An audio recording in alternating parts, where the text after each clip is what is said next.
Hello friends, good morning. Mr and Mrs Das blog চ্যানেলে তোমাদের সবাইকে স্বাগত জানাই। বন্ধুরা, তোমরা সবাই কেমন আছো? আশা করি সবাই ভালো আছো এবং সুস্থ আছো। আমরাও কিন্তু খুব ভালো আছি। তো আজকের ভিডিওটা শুরু করছি বাবার বাড়িতে। আর এই ভিডিওটা হচ্ছে কিন্তু দুর্গাপূজার আগের ভিডিও।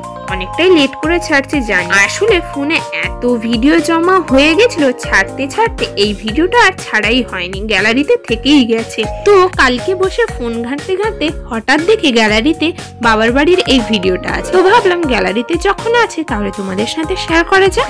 তো আশা করি টাইটেল থাম্বনেল দেখে তোমরা বুঝতে পেরেই গেছো আজকে ভিডিওটা ঠিক কি নিয়ে আমি করছি। হ্যাঁ বন্ধুরা, তোমরা ঠিকই ধরেছো। আমি আজকে তোমাদের সাথে শেয়ার করব বাবার বাড়িতে যে বন্যা হয়েছিল ওই ভিডিওটা। তাহলে চলো বন্ধুরা, আজকের মতন ভিডিওটা শুরু করি। আর যারা যারা আমার চ্যানেলে নতুন তারা প্লিজ চ্যানেলটাকে সাবস্ক্রাইব করে আমার পাশে থেকো।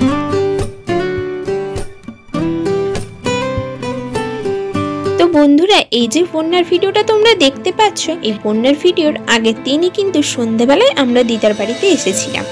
তো দিদা কিন্তু জানতো না আমরা যাব বলে, দিদার কাছে পুরোটাই সারপ্রাইজ ছিল। জানতো যাব, কিন্তু কবে যাব সেটা জানতো না। হঠাৎ মাত্রই আমরা চলে এসেছিলাম। আসলে দিদা বলছিল বন্যা আসছে, আর তোমাদের দাদাভাই বলছিল যখন বন্যা আসছে তাহলে চলো একবার বন্যাটা দেখে আসি। তো সেই মতন আমরা তাড়াহুড়ো করে তার আগের দিন বিকেল বেলায় পাপান সোনাকে নিয়ে আমি বাবার বাড়ি চলে আসি। তো যাই হোক, এটা তার পরের দিন সকালবেলার ভিডিও, যেদিন আমরা একটু স্ট্যান্ডের দিকে ঘুরতে বেরিয়েছিলাম। আমাদের সাথে কিন্তু তোমরা পাপান সোনাকে দেখতে পাচ্ছ না।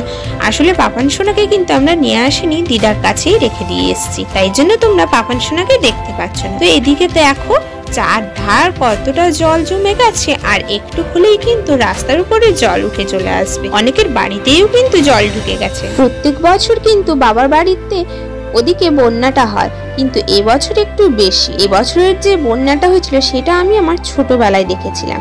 তেমন বন্যা, যেমন এক মানুষ জল মানে তোমরা আশা করি আইডিয়া করতেই পেরে গেছো কতটা জল জমেছিল। না, এটাতে তেমন জল জমেছিল না, এটা ছিল সেকেন্ডবারের বন্যা। প্রথমবারে যে বন্যাটা হয়েছিল ওটার কথা আমি বলছি। প্রথমবারে বন্যার সময় আমরা যাইনি, আসলে ওই সময় গাড়ি টাড়ি কোনো কিছুই যেত না। আর ওই সময় কিন্তু অনেকের ঘরের ভেতরেও জল ঢুকে গিয়ে অনেকদের ঘর থেকে ঘর ছাড়া হতে হয়েছিল। আমাকে অবশ্য দিদা বলছিল, কিন্তু আমার বাবার বাড়িতে জল উঠেছিল না। কোনো বছরই কিন্তু জল উঠে না। আমি আমার ছোটবেলার থেকে দেখে এসে আমার বাবার বাড়িতে কিন্তু এত বড় বড় বন্যা হয়েছে, কোনো বছরই জল ওঠেনি। আসলে বাবার বাড়ির যে ঘরটা করেছিল বাবা, সেটা কিন্তু উঁচুতে করেছে, তাই জন্য ঘরে জল উঠেছিল না। কিন্তু এবছর দিদা একটু ভয় হয়েছিল, আর আমাকে ফোনে বলছিল, জানিস এবছর অনেকটাই জল উঠে এসছে, ভয় লাগছে যদি ঘরে জল উঠেছে আমি তাহলে কি করব। তো বাবা বলেছিল দিদাকে যে ভয় করতে না, ঘরে জল উঠবে না। সত্যি সত্যি দেখো এবছরে আমাদের বাড়িতে জল উঠেছিল না। তো যাই হোক, তোমাদের সাথে তো শেয়ার করছি। দেখো এদিকে রাস্তায় চারধার জল জমে গেছে, আর ওই যে বললাম অনেকের ঘরেও কিন্তু জল ঢুকে আছে, অনেকেও আবার ঘর ছাড়াও হয়েছে। তার মানে তোমরা বুঝতে পারছো যে পরপর এবছর দুবার বন্যা হয় কতটা মানুষের ক্ষতি হয়েছে। তার উপরে যেহেতু অনেক মানুষরাই ধান চাষ করেছে, ধান ক্ষেতের অবস্থা তো পুরোটাই খারাপ। সেটা অবশ্য তোমাদের সাথে আমি ভিডিওর মাধ্যমে শেয়ার করব। তার আগে তোমরা ভিডিওটা দেখো যে রাস্তার ধারে কি পরিমাণে জলটা জমেছে।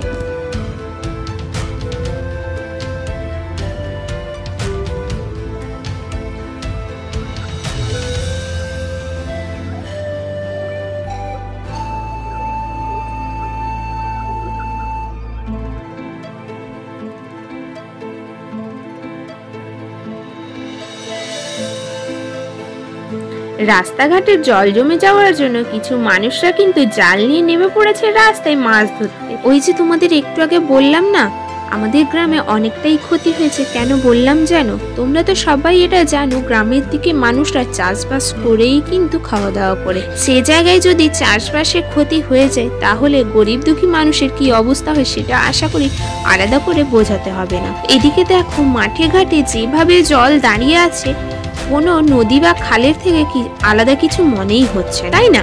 তাহলে চলো এবার তোমাদের সাথে শেয়ার করি ধান ক্ষেতের অবস্থাটা কেমন।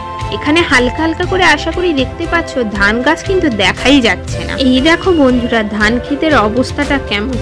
তো আমি কিছু আর বলছি না, তোমরা নিজেরাই দেখে নাও ধান ক্ষেতের অবস্থাটা ঠিক কেমন হয়েছে।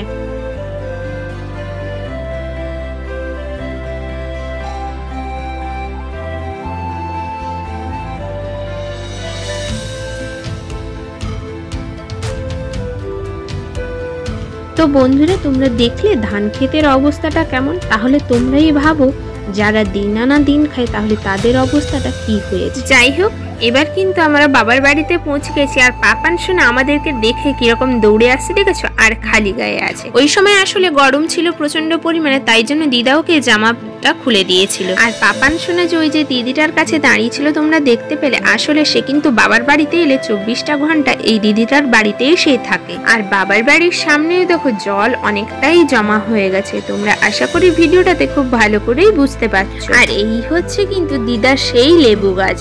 তোমরা আশা করি আমি যখন জামাই ষষ্ঠীতে বাবার বাড়িতে এসেছিলাম এই লেবু গাছের ভিডিওটা তোমাদের সাথে শেয়ার করেছিলাম। আর এই লেবু গাছ পর্যন্তই কিন্তু প্রথমবারে বন্যা যে হয়েছিল জল চলে এসেছিল। আর বন্ধুরা তোমাদেরকে একটা জিনিস দেখাচ্ছি, দেখো এটা কি গাছ বলো তো? আশা করি অনেকেই বুঝতে পারছো, আবার অনেকেই বুঝতে পারছো না। তো যারা যারা বুঝতে পারছো না আমি তাদেরকে বলে দিই, এটা হচ্ছে কিন্তু ওল গাছ। আর এই ওল গাছটা ঠিক এইরকম ভাবেই বেড়েছিল, তাই জন্য দিদা গাছটাকে তুলে নিয়ে এসে আলাদা জায়গায় রেখেছে, তাকে একটু কাটিং করে আবার লাগাবে। তাই তো আমি তো প্রথমে দেখে চমকে গেছিলাম, আমি তো বুঝতেই পারিনি যে এটা ওল গাছ। তারপরে যখন কাছ থেকে গিয়ে ভালো করে দেখি তখনই বুঝতে পারলাম যে এটা হচ্ছে ওল গাছ। স্ট্যান্ড থেকে ঘুরে এসে দেখি দিদা কিন্তু দেশি মুরগি আনিয়েছে। তো তাই জন্য দিদা বলে আমি সমস্ত কিছু রান্না বান্না করে দিয়েছি আর মাংসের মশলা রেডি করে দিয়েছি, তুই মাংসটা রান্না করে দে। তাই জন্য কিন্তু আমি দাঁড়িয়ে পড়েছি মাংস রান্না করতে। আর তোমরা তো জানোই বাবা মা না থাকলে আমরা যদি যাই দিদা মাংস আনে তাহলে আমাকেই কিন্তু দাঁড় করে দিয়ে মাংস রান্না করতে। যখন মাসিরা সে আসে তখন কিন্তু মাসিরাই রান্না করে, আর মাসিরা না থাকলে কিন্তু আমাকেই রান্না করতে হয়। আর ওইদিকে তোমরা দেখতে পেলে দিদা কিন্তু চেয়ারে বসে আছে, আর চেয়ারে বসে বসে দেখছে আমি কিভাবে কি রান্নাটা করি। যাই হোক, রান্না বান্না করে তারপরে স্নান টান করে নিয়ে কিন্তু বসে গেছি খাওয়া দাওয়া করতে। তো আজকের মেনুতে ছিল আলু ভাজা, পটল ভাজা, মাছ ভাজা, আর ছিল শাকের একটা তরকারি, আর ছিল দেশি মুরগির কষা। তাহলে দুপুরবেলার খাওয়া দাওয়াটা তো পুরো তো জমে ক্ষীর হয়ে গেছিল। আর এক সাইডে কিন্তু পাপান সোনা খেতে বসছে, আর এক সাইডে কিন্তু তোমাদের দাদা ভাই খেতে বসছিল।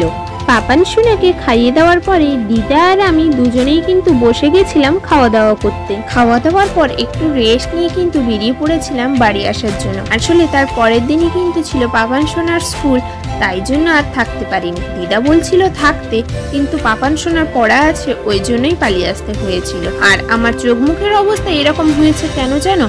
খাওয়া দাওয়ার পর বেশ টানা একটা ঘুম দিয়ে দিয়েছিলাম, তাই জন্য চোখ মুখের অবস্থা এইরকম। তো যাই হোক বন্ধুরা, আজকের ভিডিওটা কিন্তু এখানেই শেষ করছি। ভিডিওটা কেমন লাগলো তোমরা কিন্তু অবশ্যই কমেন্ট করে জানিও। আর ভিডিওটা যদি ভালো লেগে থাকে তাহলে চ্যানেলটাকে লাইক, কমেন্ট, শেয়ার আর সাবস্ক্রাইব করে দিও। পাশে থাকার বেল আইকনটাও প্রেস করে দিও, দিলে আমার চ্যানেলের যে কোনো ভিডিও নোটিফিকেশন কিন্তু আগে তোমরা পেয়ে যাবে। তাহলে আজকের মতন চলি বন্ধুরা, দেখা হচ্ছে আবার একটি নিত্য নতুন ব্লগের মাধ্যমে। ততক্ষণ তোমরা সঙ্গে থেকো, সুস্থ থেকো, আর সবাই কিন্তু ভালো থেকো। টাটা।